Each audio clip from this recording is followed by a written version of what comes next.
Welcome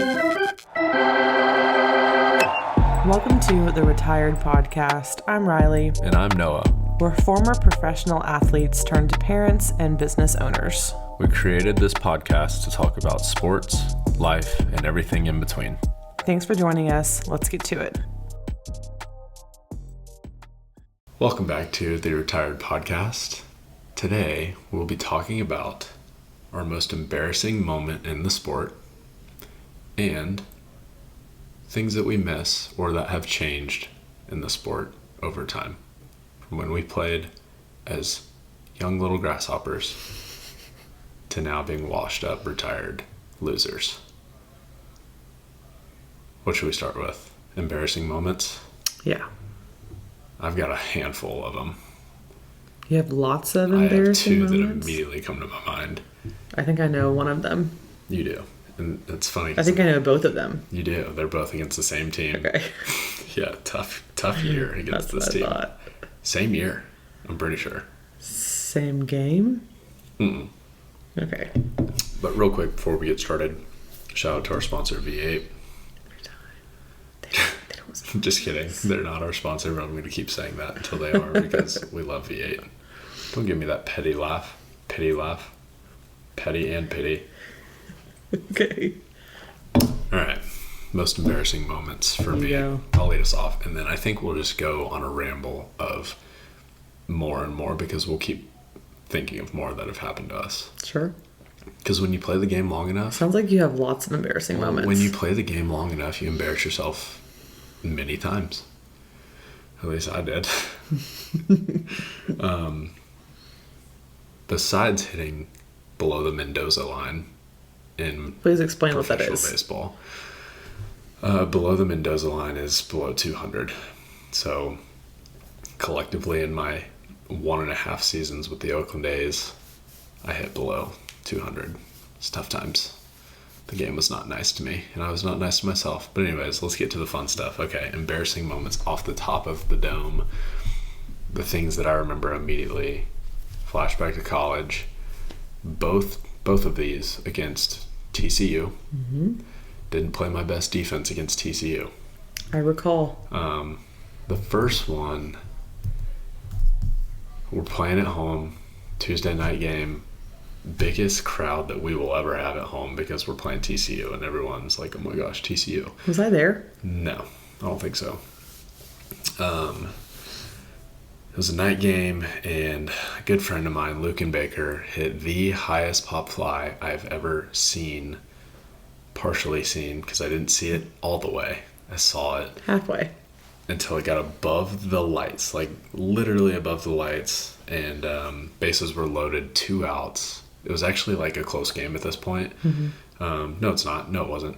That's not true. Because I remember after the dropping this fly ball that I was like, whatever, we're getting smacked anyways.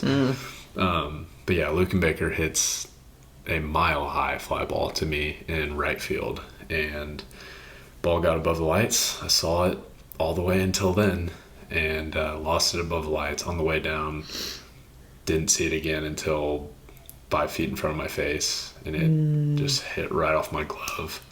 I mean, it could have been worse. It could have hit off of your face. True. And that would have been truruly demoralizing. I don't know. I think you probably have to quit baseball after that one. I almost would have rather it hit me in the face, and I got knocked out.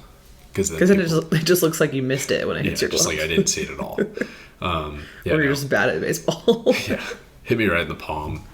Worst part was, bases loaded, 2 outs. Runners going on contact. Ball hits me in the palm. Hits me in the palm. Dropped it. Hits me in the palm. 3-run score. Lucan got to third. Didn't get it inside the Parker because, big guy. Yeah. Not the fastest. Sorry, Lucan. Jeez, just roasting him. He hits tanks. He's a big leaguer with the Cardinals. So who's really getting roasted here? The guy who dropped the fly ball or the guys in the bigs? I got to roast him a little bit. Anyways, so that's probably the most embarrassing just because I remember I've never remembered a crowd noise more than I remembered the of that because we were about to get out of a bases loaded jam. Everyone's fired up. Like I said, the fans came out for this one, and they rarely did at UTA. sold out game, which isn't saying much. I don't know how much our stands held, but yeah, that was a pretty embarrassing, and I remember that all pretty deeply. So that was the first one. I'll let you go, and then I'll come back to my second one. But that was embarrassing. That was tough. What position were you playing? Right field. Where they put the worst fielder usually. So don't say that one. Everything makes sense. No, I'm just kidding. That's only in like Little League. Don't say that. Never mind. You're going to have a Little League right fielder watching this just get his dreams absolutely Johnny, crushed. If little Johnny's playing right field, I'm going to keep it real. It's either because he's not the best defender or he just hits tanks and has a really strong arm. And we're going to say that's probably the case. Yeah. It's not that he's terrible at every other position. He's not. It's not because he's picking dandelions in the grass. Sure. Okay. Sure.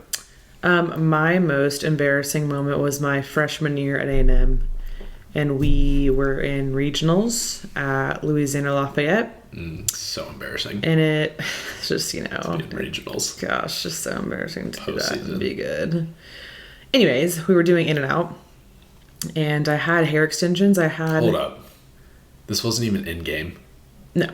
During in and out? This is your most embarrassing moment? I don't really have that many in-game embarrassing moments. I mean, you're just a baller. Well, I feel like outfield errors are always way more embarrassing just because it usually takes more time for the ball to actually get there. Yeah. And then usually the plays are like longer developing. And if you make a mistake, it's more obvious. But like when you play third base, I mean, you're getting rockets hit at you 24/7. So if you make an error, it's like, whatever. Yeah, it happens. Yeah, just... Well, I don't know. Last time we talked about the first pitch bunt sale. I mean, it's embarrassing, but it's like an error. It's not like... Yeah, but even then, it's just like, she was fired up. Exactly. Yeah. Anyways, first embarrassing moment, last embarrassing moment. I had extensions, and I had the kind of extensions, if you are familiar with extensions, they're like this singular extension. So they wrap around, it's a tiny piece of hair extension, and it wraps around one piece or a couple pieces of your hair. So I had like hundreds of them in my hair. And I fielded a ground ball, went to throw it to the person that was catching in. And I mean, it happens all the time. You grab your hair, not all the time, but it happens more often than you would like. And it hurts pretty bad, but it had never ripped out any of my hair before. And I didn't even notice it. Like I went to throw, obviously my hair got caught, went to throw it, didn't notice my extension fell out, went to the back of the line, and our head coach, and this is televised. Like a lot of the in and outs are televised for B-roll, for on-camera stuff. Jolene called you out. No, she just ran over there. I think she was confused about what happened. She ran over there, and she picked up my extension, my singular extension. At that time, we had referred to them as tendrils. And she like wiggled it in the air. It was like... Does this belong to you? Does this belong to you? Hey, everybody. And I went and like grabbed it awkwardly. But we actually ended up tying it on the fence that game. And it was like our lucky... We lost. But so that's the embarrassing part. Unlucky tendril. Yeah. But yeah, that's my most embarrassing. That's not even that bad. I mean... It's funny. But I'm sure nobody was like, oh my God. How embarrassing. Only the people that saw it. Extension came out. Only the people that witnessed. Well, okay. Back to my embarrassing antics in the outfield, because these are actually embarrassing. Let's run it back. TCU. Again. Right field. At TCU. Again. Yes, this is very important. At TCU. And my outfielders will get this. If you've ever experienced this, you will understand. Have you ever played on a field that is so well manicured that when the baseball is rolling on the grass is so perfect that the baseball snakes because it's the laces like rolling on this just perfect grass. So it literally snakes. My outfielders are no. Can't relate. I play on dirt, so. Yeah, well, infielder things. So TCU. Ground ball, hit through the 4-hole, coming right at me. Start the inning. And this ball's coming in, and, I'm thinking routine ground ball, whatever. I got lazy, picked my head up a little too early, and ball snaked right through my legs. And this has got to be the worst error of an outfield. Like, dropping a fly ball is always tough, because it feels like that's one of the easier things to do, especially if it's routine, is just catch the ball. But there's no worse feeling than the ball going by you in the outfield and having to do the old turn around and run it down to the fence. Yeah. That's a horrific feeling. Especially because as a cutoff and relay infielder, It's atrocious. I have to run out there too. Oh, It's just really not where I want to be. I'm sorry. Yeah. So anyways, yeah, TCU, another one. Snaked right through the wickets, and I had to run it down to the fence. Guy got all the way to third. Lead off, single, the 2-base error. Who was the hitter? Don't remember. I think it was like the catcher or something. So even worse, it was like a guy who just shouldn't be on third with no outs. Like a guy who's not hitting triples most likely. But basically gave him a triple. However, shout out to Brad Vassar. Guy shut it down, left the guy stranded. There's no better feeling That's lucky. than starting the inning off with an error, especially a 3-base or 2-base error. And then your pitcher just saves you. Like, wow. Yeah. That felt good. So that was pretty embarrassing though. And that was at TCU. And again, TCU crowds were always bigger than what I was used to. And just that time it wasn't at all though. It was like a loud cheers erupting as the ball went through my legs. And I looked like an idiot on TV. That was the good thing about errors at home, not televised when you're playing at our ballpark. But you go to TCU, it's on TV, and everybody can watch you and think about just what an idiot that guy must be. Yeah. I'm sure a lot of people still think about that too. Yeah, all the time. Yeah. But they didn't see the snakes in the grass. Nobody ever does. So many snakes. Snakes in the grass. Snakes everywhere. So those are the two most embarrassing moments off the top of my head. I'm sure I could think of 1,000 more in pro ball just because tough times out there. But that was just like a collective. I mean, I think that was like a this year-long sport embarrassment. in general is like embarrassing all the time. Yeah, because of how it's much like- you're just screwing up. Yeah, especially hitting. It's like anytime you strike out, that's embarrassing. Definitely. And I've done a lot of You've that. gotten on to me about this before. Do you promote running back to the dugout after a strikeout? That's the most embarrassing thing you can do. Why is that embarrassing? I just hate it, and I feel like it is a softball thing, and softball players don't come at me, but like... You're just taught to hustle 24/7 regardless of but it's like, what's going on. It almost... I get it, and I'm not a fan of like pouting back to the dugout either. Like, just walk back normally. But when softball players strike out and they have that pep in their step to get back to the dugout... It's not a pep in our step. It's that our coach is literally going to rip us. I know, trust me, I know. But it just if looks... we walk. It looks that way, and it looks almost like they're excited to get back to the dugout after their strikeout, and it's like... It's definitely what they're feeling. I know it's not. I'm just saying, I cannot stand the running back to the dugout after striking out. It gives off a look of, you tired or something? Am I boring you? No, I'm just sleepy. It gives off the look of like, thank God that at bat's over. I mean, sometimes it does feel that way though. Sometimes, but like, I can't stand running back to the dugout after a strikeout. It's a horrible look. And if a coach is telling you to hustle, it almost looks like you're excited to be defeated, from my perspective, to any coaches watching. So if you could teach like a respectful walk, shoulders gallop. up, like head held high, shoulders rolled back, walk back to the dugout, versus the run, I would quickly get on board with that. You also have to understand though that we only have 90 seconds from the moment the last out is made to the first pitch of the next inning. Is that a TV thing? Well, it was an SEC rule, I believe. I don't think that's why coach is telling you guys to run back to the dugout. I mean, my coach has never told me to run, but I just felt like I didn't want to get back to the dugout and have to like rush to get back onto the field. So you ran back to the dugout after striking out by yourself?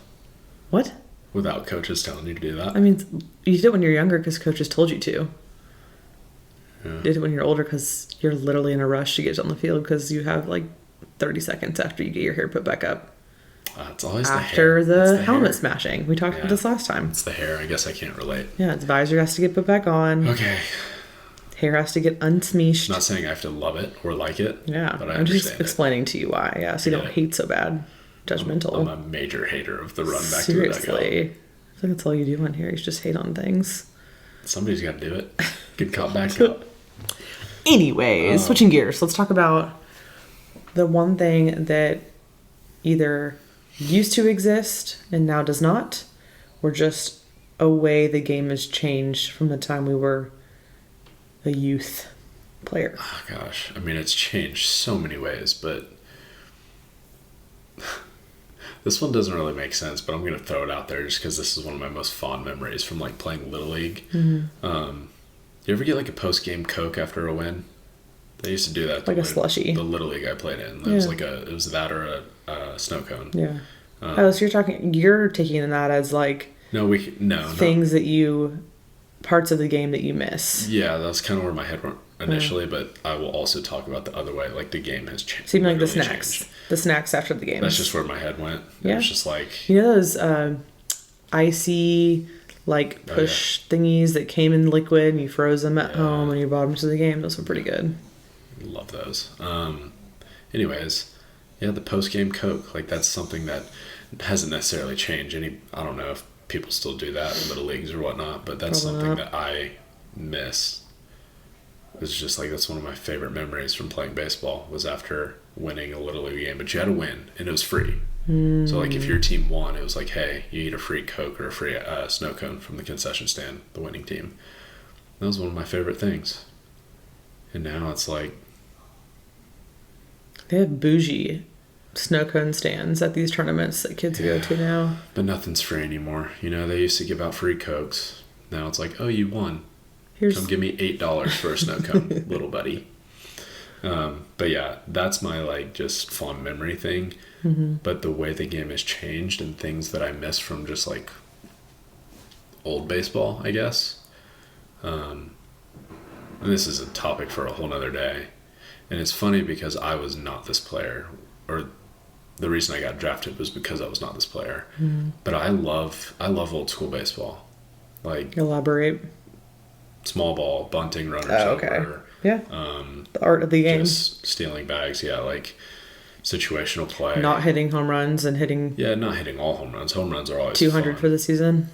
Right, I do love old school baseball, hitting runs, moving runners, strategically, all that. I just think that's part of the beauty of the game of baseball. But what's funny is like I got drafted because I was completely not that hitter. Like I got drafted because I hit a lot of what was a lot of home runs. That's another thing on this topic, things that have changed. You're retired tonight. I'm so retired. Okay, we'll wrap it up quickly then. But that's one other thing that has changed is I lost my train of thought. Your yawn made me lose my train of thought. Old school baseball. Yeah, but it was a very Bunting, specific thought. How you are not that way anymore. You thought you were hitting lots of home runs, but you weren't. Yes, that. I got drafted, again, not tooting my own horn, but I got drafted in the 12th round when there were still 40 rounds out of a mid-major, which for me was like pretty good. 12th round was pretty high considering where I played and stuff like that. And all the scouts were like, it was your power and speed combo. And like, I only hit 14 home runs, but like at the time, 14 felt like a good number. And this was 2018. 14 home runs now in college baseball is like low, like average to below average. Like guys are putting up. It's not below average. Okay, it's average. Guys are putting up 25 plus homer seasons, like, and that's the norm. And they're not even getting drafted top 10 rounds. Like, it's insane. So that's changed. Yeah. But I guess that's just because the focus has been power lately, and it works. It gets guys to the next level. It's Moneyball mentality. Yeah.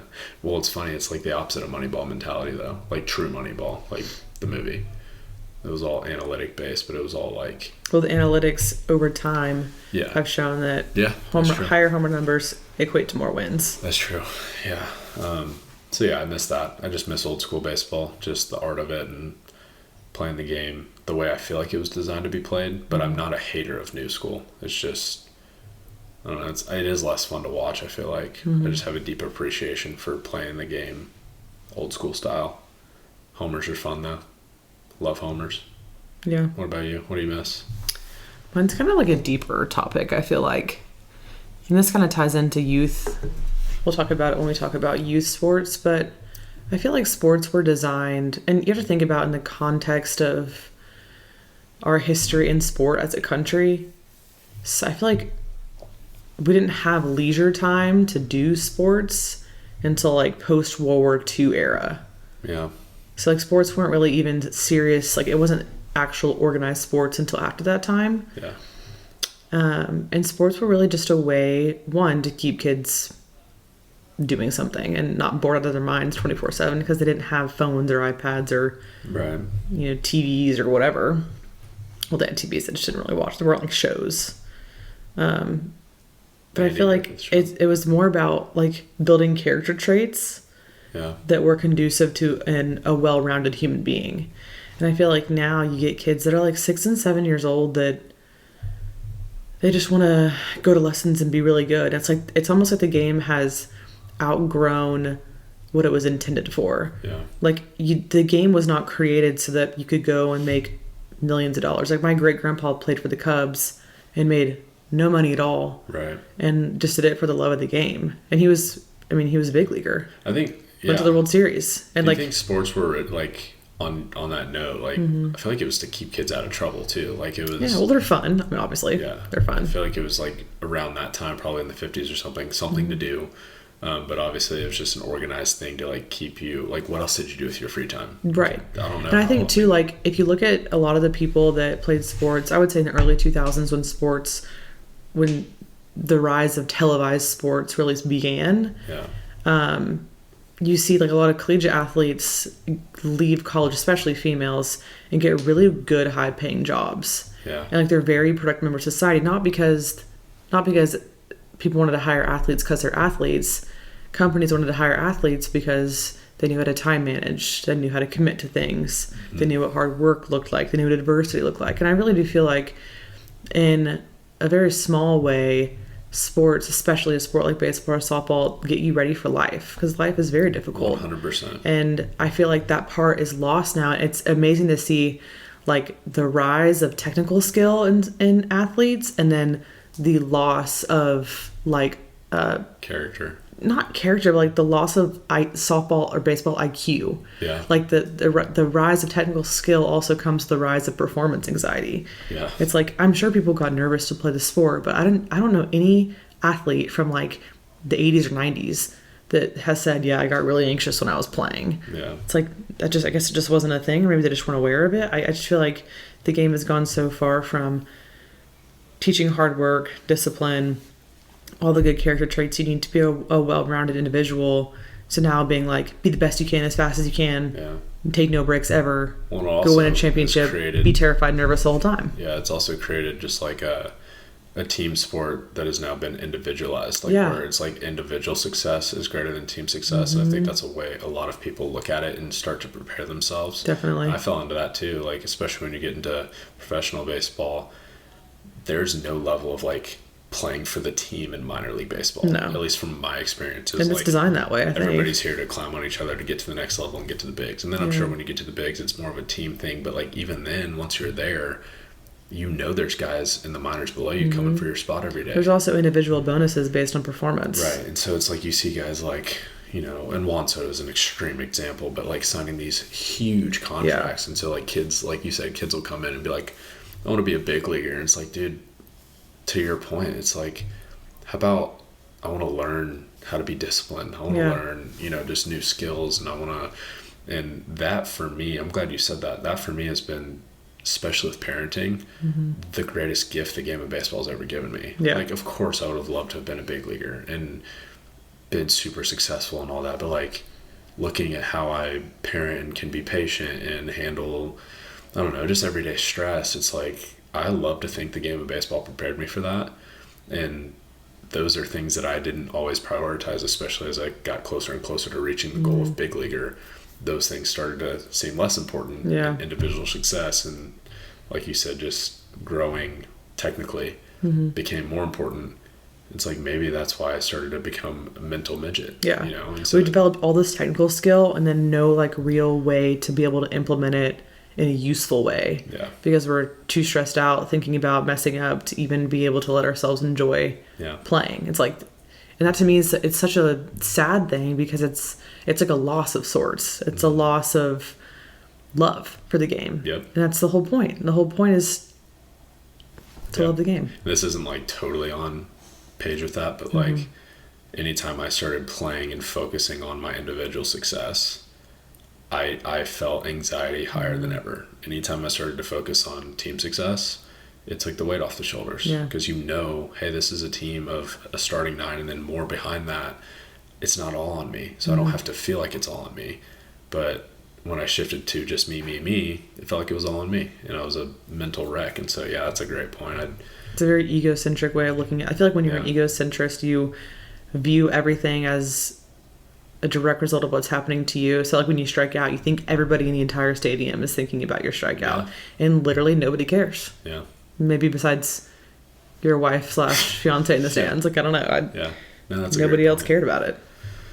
I miss that too. Yeah. That's a good point about sports in general and the purpose of sports. Yeah. I think that's the biggest thing here, though, is like the purpose of sports was to develop character skills and just become more organized, better time management, disciplined, working hard at something greater than yourself. To get free education in college. That was a big one. College, and it's like now we've taken that and become just me. Greedy with it all. Yeah. And we're all mental wrecks. Myself included. Yep, I was right there. I'm a direct, I don't want to say victim of that, but yeah, kind of result of that. So that's crazy. But that's all I've got. Yeah, that was it. That was probably our first deep moment on the podcast. It's not deep, but it's very intellectual. That's a good word right there. But if you like the reTIRED podcast and you like what you're hearing, be sure to drop a sub on our YouTube channel. We will post these every week at Monday on 9. On 9. And be sure to check us out on Spotify and Apple Podcast. And until next time, good night. Good night. Outro.